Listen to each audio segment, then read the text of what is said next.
Study IQ IAS, अब तैयारी हुई अफोर्डेबल। नमस्कार, मैं हूं ओम द्विवेदी। स्वागत करता हूं आपका स्टडी IQ IAS के इस प्लेटफॉर्म पे, जिसमें आज मैं आपके साथ उत्तर प्रदेश की कुछ जो करंट रिलेटेड खबरें हैं उन पर चर्चा करूंगा। और हमारी चर्चा को शुरू करने से पहले मैं एक इंपॉर्टेंट इन्फॉर्मेशन आपको दे देता हूं, जो कि हमारे लाइव फाउंडेशन बैच के बारे में है। जो भी विद्यार्थी यूपीपीसीएस और यूपीएससी की प्रिपरेशन साथ में कर रहे हैं, वो इस कॉम्बो बैच को लेकर के अपनी पूरी तैयारी को समग्र रूप से कर सकते हैं, क्योंकि इस तैयारी में आपका करंट अफेयर्स, इसके अलावा आपका जो स्टैटिक पोर्शन है वो पूरी तरीके से यूपीएससी और यूपीपीसीएस के माध्यम से के हिसाब से कराया जाएगा। ठीक है, इसके लिए अगर फीस की बात करें तो फीस इसकी 38,500 है, लेकिन मेरा कोड है ओम लाइव। जैसे ही आप ये कोड लगाएंगे OMLIVE, याद रखिएगा, इस कोड को लगाते ही आपकी फीस 21,999 हो जाएगी। तो जल्द से जल्द इसमें एडमिशन लीजिए और अपनी जो तैयारी है उसको सुदृढ़ बनाइए। चलिए, हमारी जो पहली न्यूज है वो है कि अब जो उत्तर प्रदेश है वो उद्यम प्रदेश बनेगा। ठीक है, उत्तर प्रदेश उद्यम प्रदेश कैसे बनेगा? क्योंकि उद्यमी मित्र करके जो है वो योजना यहाँ पर चालू हो रही है, जिसमें कि अभी रिसेंटली अनाउंस किया गया है कि जो भी आपके जो एम्प्लॉयमेंट की अपॉर्चुनिटीज हैं, ठीक है, किसके लिए? यूथ के लिए, वो उत्तर प्रदेश में अब बढ़ जाएंगी। और आइए और उत्तर प्रदेश को इंडस्ट्रियल स्टेट मतलब उद्यम प्रदेश बनाइए। ठीक है, उसके लिए क्या किया जाएगा? उद्यम मित्र, ठीक है, यानी कि एंटरप्रेन्योर फ्रेंड्स हैं जो, उनका अपॉइंटमेंट किया जाएगा इसके लिए। ठीक है, क्या है भाई, पूरी न्यूज देख लेते हैं। देखिए, बेसिकली अगर हम इसकी हाइलाइट्स की बात करते हैं तो योगी आदित्यनाथ जी जो वहाँ के सीएम हैं उत्तर प्रदेश के, उन्होंने इंस्ट्रक्शंस दिए हैं कि अपॉइंट कीजिए किनको? उद्यम मित्रों को अपॉइंट कीजिए, एंटरप्रेन्योर फ्रेंड्स को जो है अपॉइंट कीजिए, ताकि इन्वेस्टर्स को मदद मिल सके। क्यों? क्योंकि ये क्या करने वाले हैं, ये आपका ये जो एंटरप्रेन्योर फ्रेंड्स हैं, जो उद्यम मित्र हैं, ये कॉन्टेक्ट करेंगे उन इन्वेस्टर्स से और फिर उनको पूरी इंफॉर्मेशन देंगे अबाउट द इंडस्ट्रियल पॉलिसीज। ठीक है, जो हमारी उत्तर प्रदेश की इंडस्ट्रियल पॉलिसीज हैं उसके बारे में पूरी जानकारी देंगे, और उसके अलावा वहां उसमें जो भी उनको प्रॉब्लम आएगी वो प्रॉब्लम सॉल्व करने में उनकी मदद करेंगे। ठीक है, उसके अलावा देखिए क्या है, to get the record investment, कितना? 33.52 lakh crore in GIS 23 on the ground, ये चाहिए। इसके अलावा 105 एंटरप्रेन्योर फ्रेंड, 105 उद्यम मित्र हैं जो, उनका अपॉइंटमेंट किया जाएगा 1 साल के लिए कॉन्ट्रैक्ट बेसिस पर। ठीक, तो ये है इसकी न्यूज। और सबसे इंपॉर्टेंट, ऐसा नहीं है कि सैलरी कम है उनकी, सैलरी देखिए, एंटरप्रेन्योर फ्रेंड्स की जो सैलरी है वो होगी 70,000 रुपए पर प्रति माह। ठीक है, प्रति माह उनको 70,000 रुपए मिलेंगे। उसके अलावा उनको अलाउंस भी दिया जाएगा। ठीक है, अब भाई क्वालिफिकेशन क्या है, कैसे अपॉइंट होगा? तो देखिए, ऐसा आदमी जिसने MBA कर रखा है 60% मार्क्स से, ठीक, 60% जिसके मार्क्स हैं MBA में, वो यहाँ पर अप्लाई करेगा। उसके अलावा उसकी जो एज क्वालिफिकेशन क्या होनी चाहिए? कम से कम 25 साल, ज्यादा से ज्यादा 40 साल। ठीक है, उसके अलावा वो फील्ड वर्क में कार्यरत होना चाहिए, मतलब प्रोफिशिएंसी होनी चाहिए उसको फील्ड वर्क में। ठीक है, उसके अलावा उसको अच्छी कंप्यूटर की नॉलेज होनी चाहिए। ठीक है, उसके अलावा माइक्रोसॉफ्ट ऑफिस वगैरह उसको प्रॉपर आना चाहिए।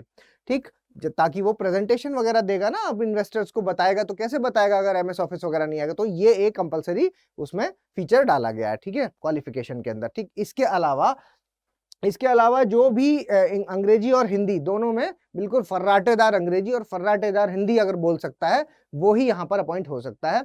उसके अलावा जो प्रेफरेंस है वो दी जाएगी कि अगर कोई ऐसा व्यक्ति है जिसको फॉरेन लैंग्वेज भी आती है, ठीक, तो उसको प्रेफरेंस दी जाएगी। ठीक, तो ये रही क्वालिफिकेशंस की बात। अब देखते हैं अगली खबर।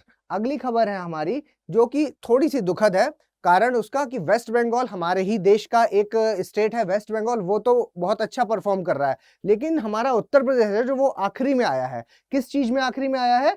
Literacy among children below 10 years. ठीक है, 10 साल से जो छोटे बच्चे हैं उनकी अगर हम लिटरेसी की बात करते हैं तो उसको लेकर के अभी एक रिपोर्ट आई है। किसकी है ये रिपोर्ट? ये रिपोर्ट है foundational literacy and numeracy index 2022। ठीक, तो इस इंडेक्स में आप देखेंगे तो इस इंडेक्स में जो यूपी है वो सबसे बॉटम लाइन पर है। ठीक है, देखिए, अगर हम बड़े राज्यों की बात करते हैं तो बेस्ट, ये क्वेश्चन है, ठीक, इसको आप क्या करेंगे? नोट करेंगे। बड़े राज्यों में टॉप किया है वेस्ट बंगाल ने, सबसे नीचे उत्तर प्रदेश। बस काम की इस पूरे में से इतनी ही है जो आपको याद रखनी है। ठीक, छोटे राज्यों की बात करें तो पंजाब है बेस्ट, और सबसे खराब है तेलंगाना का परफॉर्मेंस।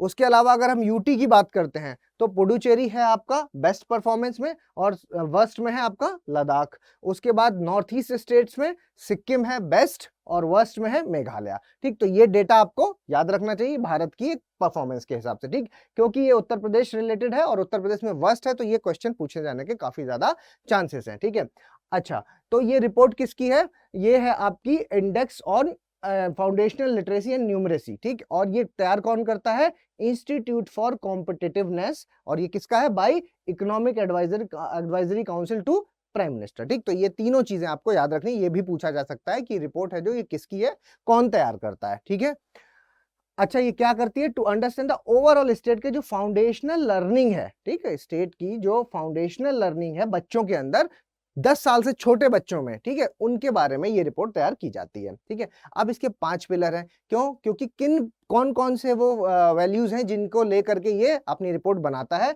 तो पिलर्स हैं इसके, देखो, एजुकेशनल इंफ्रास्ट्रक्चर देखता है एक तो, कि जहां पर ये संस्थागत जो ढांचा है वो कैसा है। ठीक है, एजुकेशनल इंफ्रास्ट्रक्चर है जो वो कैसा है।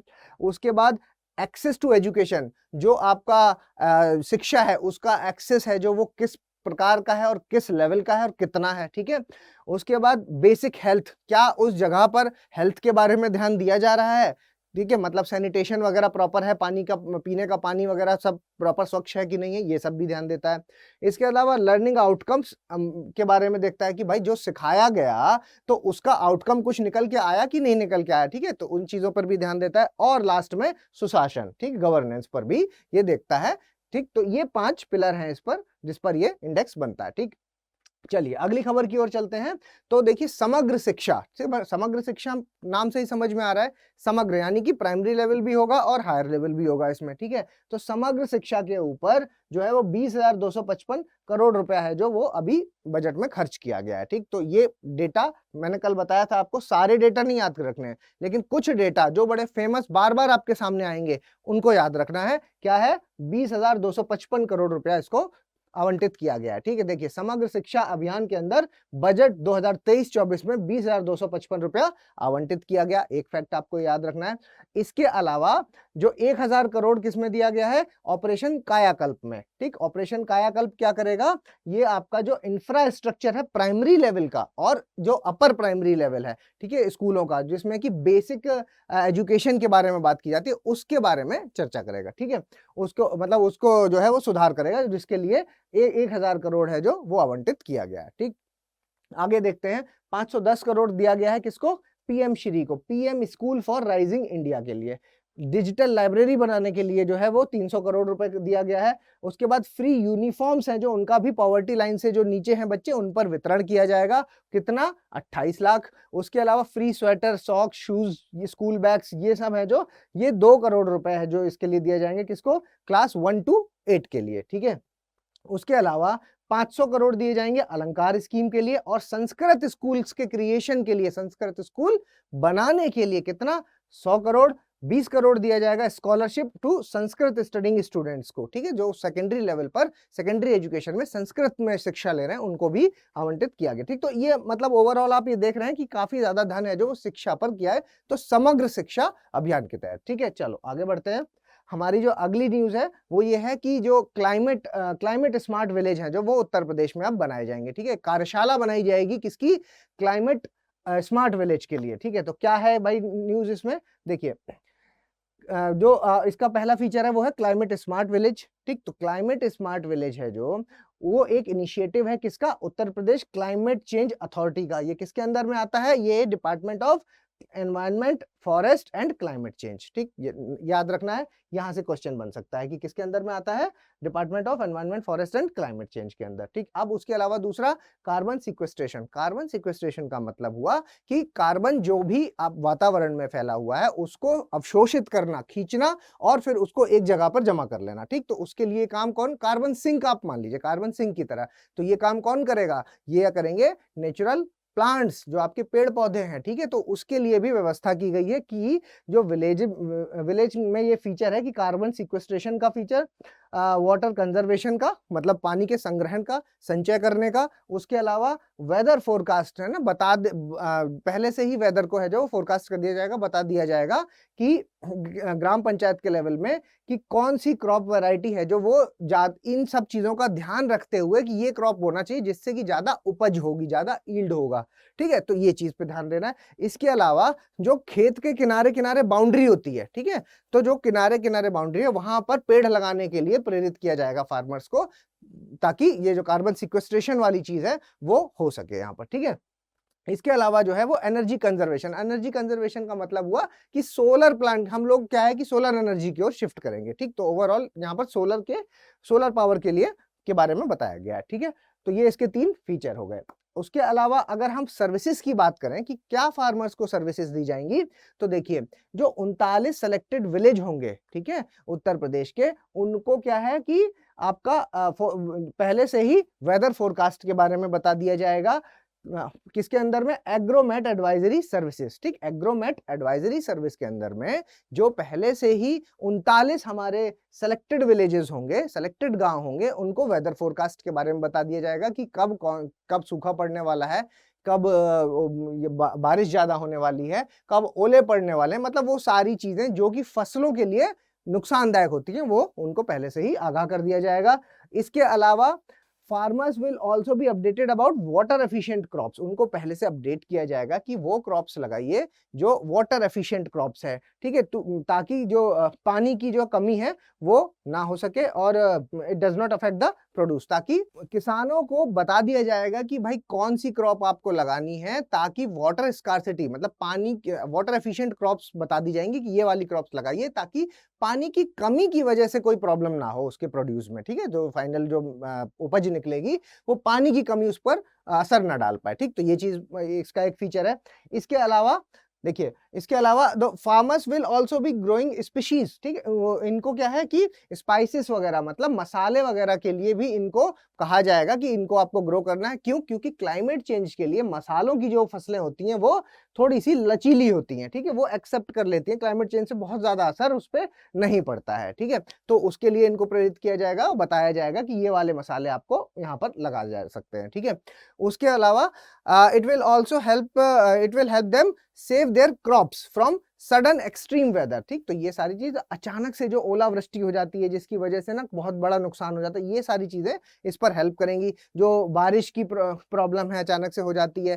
ठीक है, उसके अलावा जो मतलब जो भी डैमेज है जो क्रॉप्स को हो रहा है वो सब अगर पहले से बता दिया जाएगा तो फिर सारी प्रॉब्लम्स खत्म हो जाएंगी। तो ये इसके फीचर सर्विसेज हैं जो फार्मर्स को ये दी जाएंगी। ठीक, तो ये सारी सर्विसेज दी जाएंगी, चारों सर्विस। ठीक, चलिए आगे बढ़ते हैं और हमारी अगली खबर है कि जो देखो आगरा है, खबर आई है कि आगरा में रोड एक्सीडेंट्स के कारण जो डेथ हुई है वो किसके कारण हुई है? ओवर स्पीडिंग के कारण हुई है। तो उसकी वजह से कुछ ये ढूंढा गया, ये देखा गया कि और क्या क्या है।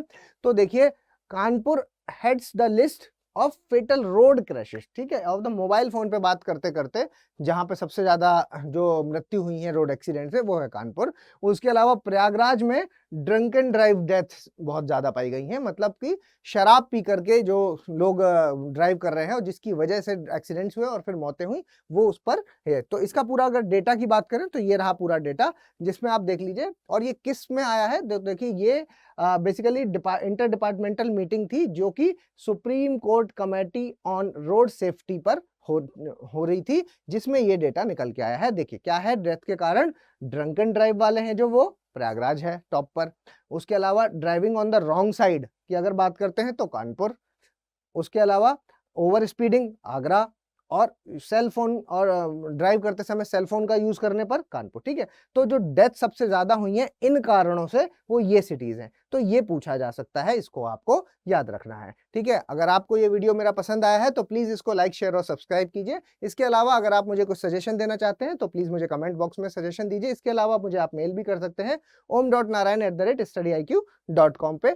उसके अलावा मेरा जो टेलीग्राम चैनल है वो है ओम द्विवेदी स्टडी IQ, इस पे आप मुझे करंट अफेयर्स के लिए फॉलो कर सकते हैं और ये सारी PDF मैं इसी चैनल पर डालता हूँ। ठीक है, इसके अलावा @omdvedi007 पर आप मुझे टेलीग्राम पर भी मैसेज कर सकते हैं। ठीक है, जल्दी मिलेंगे अपने अगले वीडियो के साथ, तब तक के लिए धन्यवाद।